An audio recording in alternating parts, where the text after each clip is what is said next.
사람들이 세상을 떠나면서 남기는 말을 유언이라고 합니다. 이 유언은 일정한 요건만 갖추면 법적인 효력이 있을 만큼 중요하게 생각을 합니다. 평소에 하지 못했던 말을 남기기도 하고 평생에 가슴에 품어왔던 말을 하기 때문에 이 유언이야말로 한 인간이 남기는 마지막 마음의 이야기일 겁니다. 우리 이 땅에 살다가 하나님 나라 갈 때에 어떤 말을 남길까요? 명절을 며칠 앞두고 저희 가족과 함께 수도원에 계시는 아버님의 묘소를 송묘하면서 그 묘소 앞에 쓰여진 성경 군절을 보면서 다시금 아버님의 삶을 생각할 수 있는 시간이 되었습니다. 무덤 앞에 묘비가 있는데 그 묘비에는 평소에 아버님께서 좋아하시던 성경 구절 두 구절이 쓰여져 있습니다. 하나는 이사야 41장 10절 말씀인 두려워하지 말라 내가 너와 함께함이라 놀라지 말라 나는 내 하나님이 됨이라 내가 너를 굳세게 하리라 참으로 너를 도와주리라 참으로 나의 의로운 손으로 오른손으로 너를 붙들리라. 또 이쪽에는 데살로니가전서 5장 16절과 17절 18절 말씀인 항상 기뻐하라 쉬지 말고 기도하라 범사에 감사하라 이것이 그리스도 예수 안에서 너희를 향한 하나님의 뜻이니라. 이 두 개의 말씀이 묘비에 쓰여져 있습니다.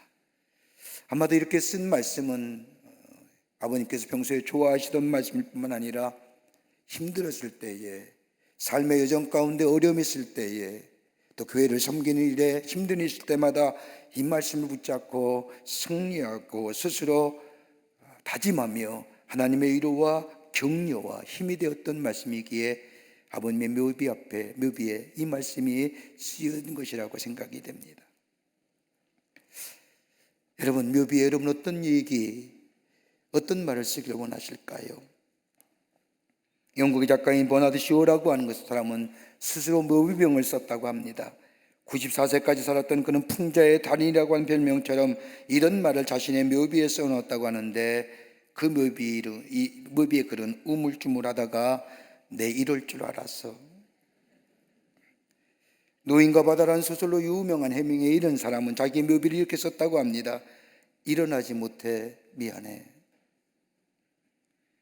프랑스 작가인 스탕달은 살았다, 썼다, 사랑했다라고 자신의 묘비에 글을 남겼다고 합니다.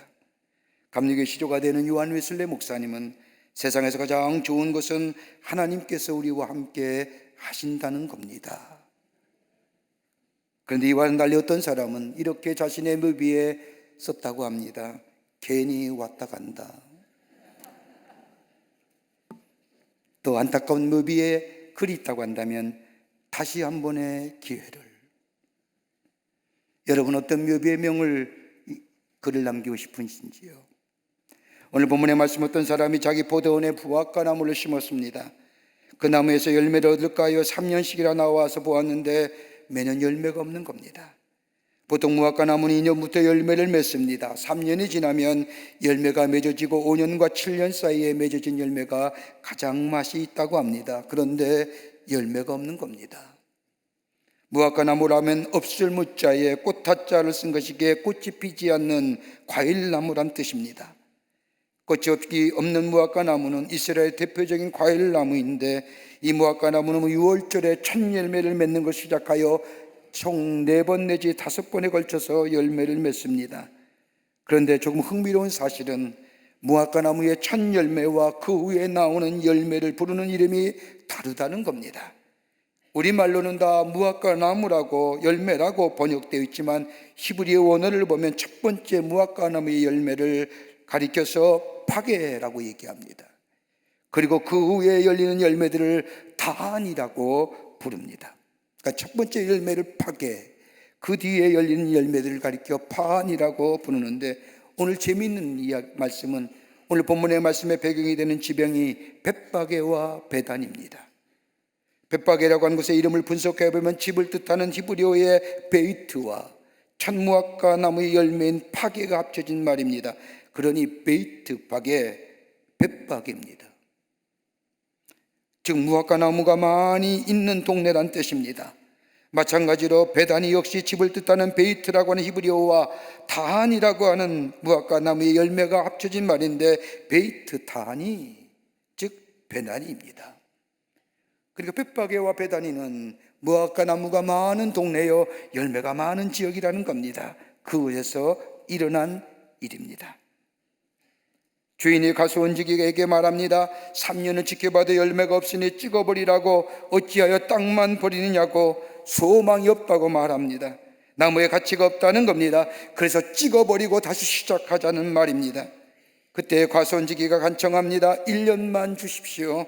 1년만 집행을 유예해 주십시오. 그러면 내가 그동안 물을 주고 거름을 주고 정성껏 돌보겠습니다.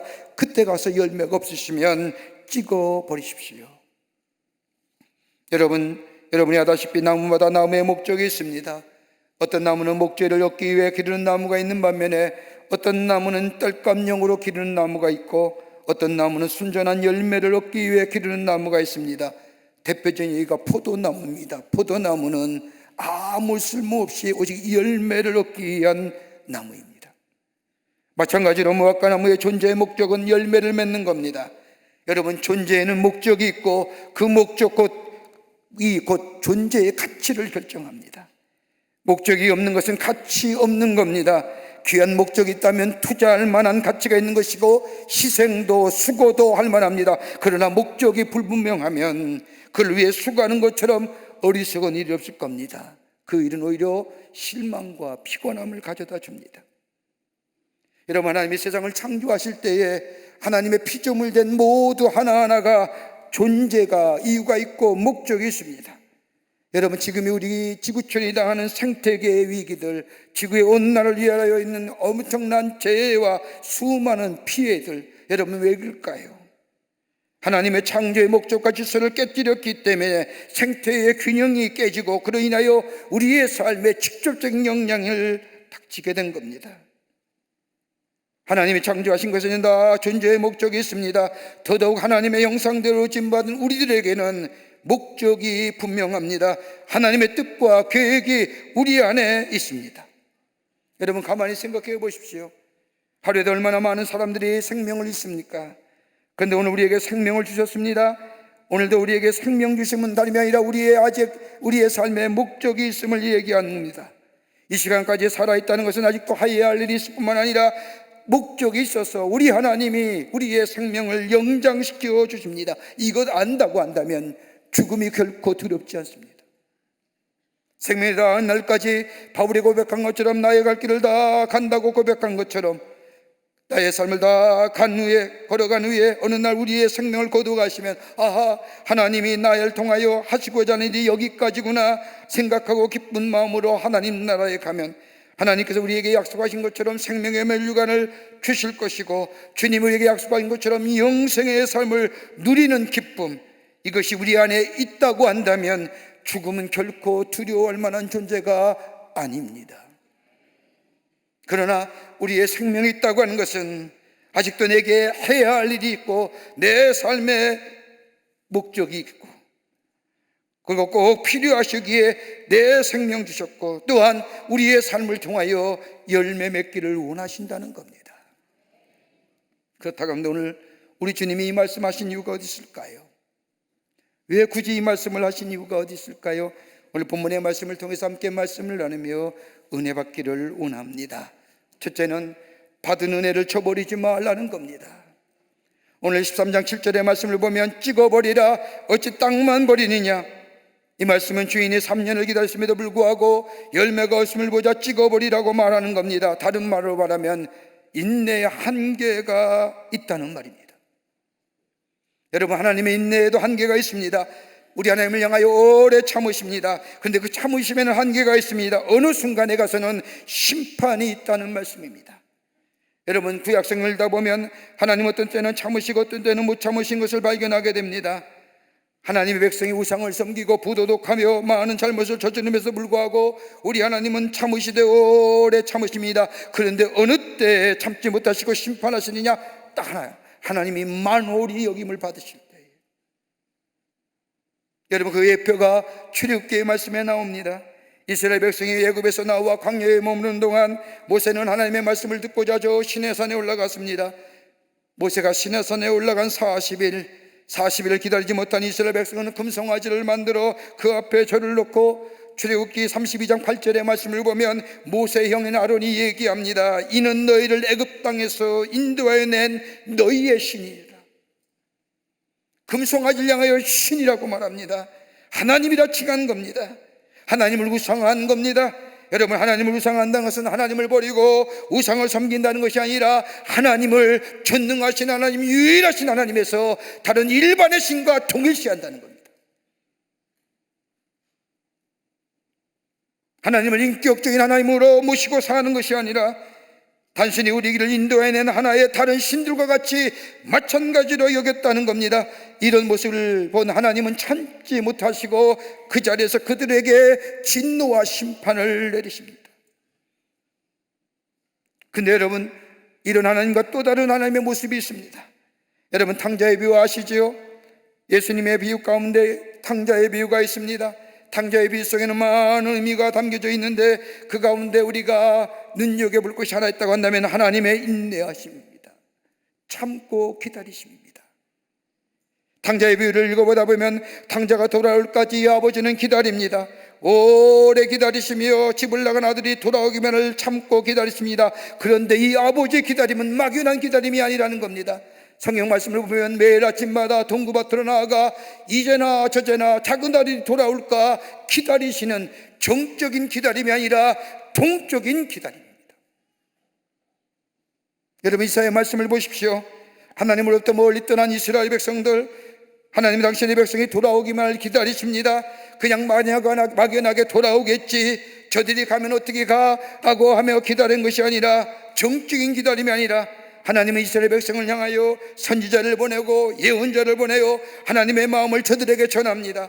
부지런히 이스라엘 백성을 향하여 징조와 이적과 표적을 보여주며 하나님의 백성으로 돌아오기를 촉구합니다. 동적인 기다림. 이스라엘 백성이 돌아오지 않자 하나님은 인내에도 한계에 다다릅니다. 하나님은 그때에 아수르와 바벨론을 세우셔서 들으셔서 이스라엘 백성을 심판하십니다. 하나님의 기다리심은 그냥 기다리심이 아닙니다. 오늘 가수원지기 보십시오. 가수원의 주인은 3년의 열매가 맺어지기를 3년 동안 기다렸습니다.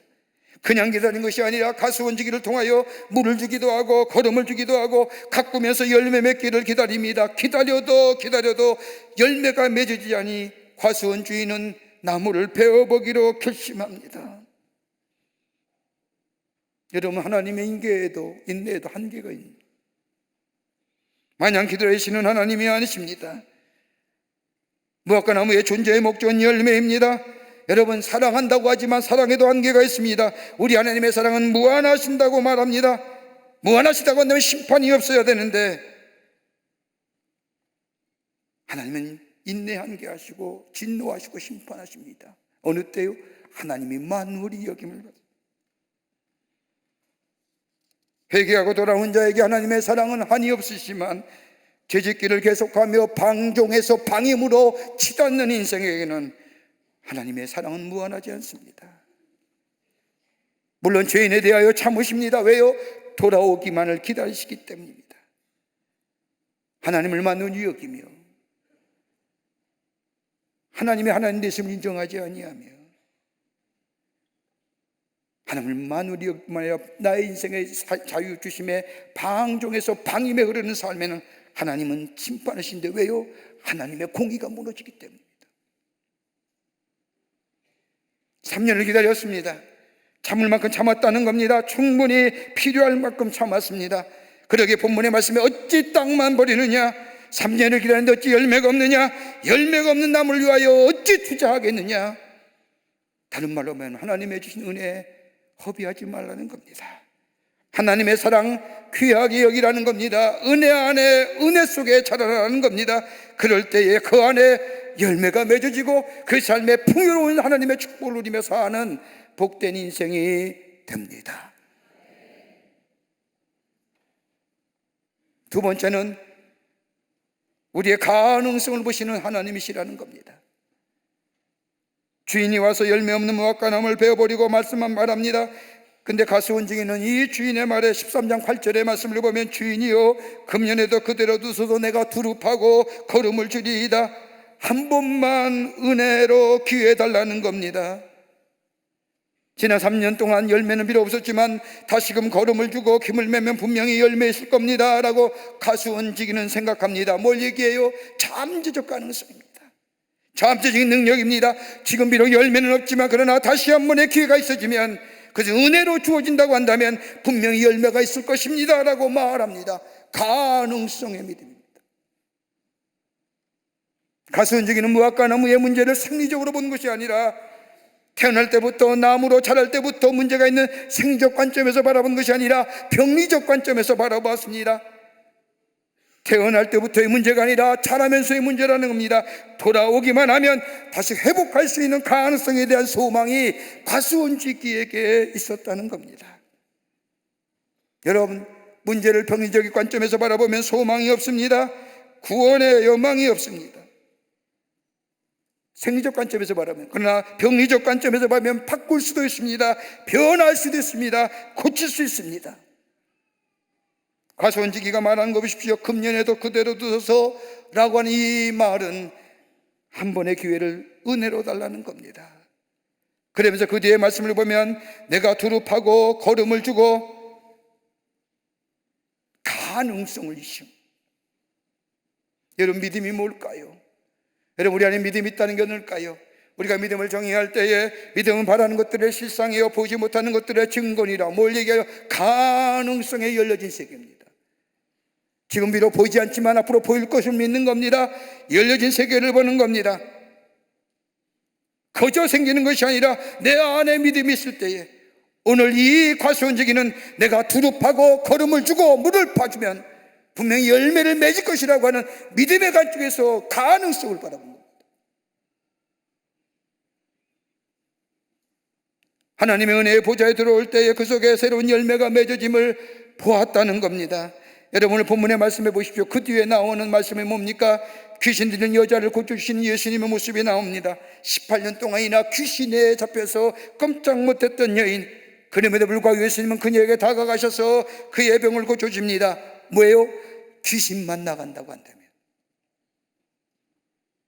저 여인도 아브라함의 딸이 될 수 있음을. 믿음은 부정적인 거 보는 게 아니라 긍정을 보는 겁니다. 가능성을 바라보는 겁니다.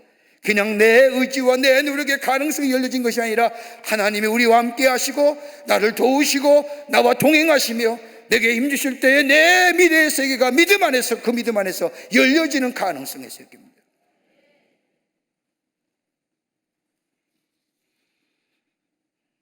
예수님 우리를 향하여 가능성을 보고 계십니다. 비록 우리의 삶에 주신 은혜에 맞도록 열매가 없거나 부족하다 할지라도 우리 주님은 뭐예요? 내가 두릅하고 내가 거름을 주고. 주님 우리가 말씀하신 것처럼 저가 내 안에, 내가 저 안에 것이면, 우리의 가지가 깨끗하게 되면 풍성한 열매가 맺어지는 것처럼 주님이 우리와 함께 거하시고 내가 주님 안에 거하는 인격적인 관계 속에서의 깊은 교제함이 우리 안에 있게 될 때에 주님은 우리의 삶을 통하여 풍성한 열매를 맺게 하실 뿐만 아니라 우리의 삶 속에 새로운 은혜로 새로운 미래를 열어가는 복된 삶으로 인도하여 주실 줄을 믿습니다. 끝으로 은혜로 받은 새로운 기회입니다. 내가 얻은 기회가 아니라는 겁니다. 하나님 내게 은혜로 주신 기회라는 겁니다. 8절과 9절의 말씀을 보면 가수원지기를 주인을 향하여 철저하게 무화과 나무 열매가 없음이 자신의 잘못임을 고백합니다. 말씀을 보십시오. 내가 두릅하고 거름을 주리니 이후에 만일 실과가 열면이거니와 그렇지 아니하면 그때 찍어버리소서. 자신의 책임이라는 겁니다. 가수원지기는 나무에 대하여 한마디도 하지 않습니다. 종자가 나쁘다, 나무에 문제가 많다, 벌레가 많아서 그랬다 말하지 않습니다. 다시 말하여 열매가 맺지 못하면 전적으로 내 책임이라는 겁니다. 무화과 나무가 떨어 찍어버리지 않고 또 한 번의 기회가 생긴 것은 다른 아니야 가수원지기 때문입니다. 과수원지기로 인하여 주인으로부터 받은 은혜로 인하여 무화과나무의 수명이 1년 연장된 겁니다. 무화과나무가 이뻐서 수명이 연장된 것이 아닙니다. 전적으로 과수원지기가 대신 책임지게 됨으로 인하여 무화과나무가 살아나는 겁니다. 과수원지기의 말을 보십시오. 내가 두릅하고 내가 겨름을 주며 내가 수고하겠다. 아무것도 하지 아니하고 한번 두고 보자라고 하는 것이 아니라 내가 걸음을 파고 내가 두릅하고 내가 수고하겠다. 여러분, 여기서 내라는 존재가 누구일까요? 우리에게 있어서의 나라는 여기서 말씀하는 내라고 하는 존재가 누굴까요? 나랄까요? 아닐 겁니다. 우리 예수님일 겁니다. 우리 예수님이십니다. 여러분, 우리가 새로운 생명을 얻은 이유가 어디 있을까요? 누구 때문일까요? 죄의 상은 사망이라고 했는데 죽어야 할 우리의 삶, 우리를 새로운 생명으로, 새로운 존재로, 하나님의 사람으로, 하나님의 자녀로 새롭게 변화시킨 이 변화의 놀라운 은혜가 누구로부터 왔을까요? 우리 예수님이 우리의 죄를 위하여 십자가에 달려 돌아가심으로 인하여 내 죄가 사해질 뿐만 아니라 그것을 믿는 자마다 우리에게 새로운 하나님의 자녀로, 새로운 존재로 거듭나게 하신 그 십자가의 은혜, 내가 탁월해서가 아니라 은혜로 주어진 겁니다. 하나님의 은혜입니다. 과수원지기로부터 새로운 1년 연장을 받은 저 무화과나무처럼 예수님 때문에 은혜로 우리에게 새로운 삶, 새로운 존재, 새로운 피조물로 새롭게 거듭난 존재, 새로운 기회가 생겼다는 겁니다. 이거 소홀히 여기지 말라. 여러분, 출애굽기 32장의 말씀을 보면 모세의 간절한 중보의 기도가 나옵니다. 이스라엘 백성이 범죄했을 때 하나님께서 크게 진노하시어 진멸하시겠다고 말씀하십니다. 이때 모세가 하나님 앞에 나아가 기도하지요. 출애굽기 32장 32절의 말씀을 보면 이렇게 모세가 하나님 앞에 기도합니다. 그러나 합의하시면 이제 그들의 죄를 사하시옵소서. 그렇지 않으면 원컨대 주의 기록하신 책에서 내 이름을 지워 버리시옵소서. 내가 저 이스라엘 백성과 함께 하겠다는 기도입니다. 저 백성을 향한 형벌을 같이 받겠다는 겁니다. 하나님이 모세에게 이 백성을 진멸하고 너와 내 후손을 번성케 하여 가나안에 들어가겠다고 하는 이 하나님의 말씀에 대하여 모세는 정면으로 아닙니다, 저는 그렇지 않습니다, 이 백성과 함께 죽겠습니다, 정하신다고 한다면 내 이름을 저 하나님 나라의 생명책에서 지워버려 주십시오. 내가 이들과 함께 하겠습니다. 모세의 중보가 이스라엘 백성을 심판에서 면하게 하잖아요. 무화과나무의 생명 현장은 누구요? 과수원지기. 내가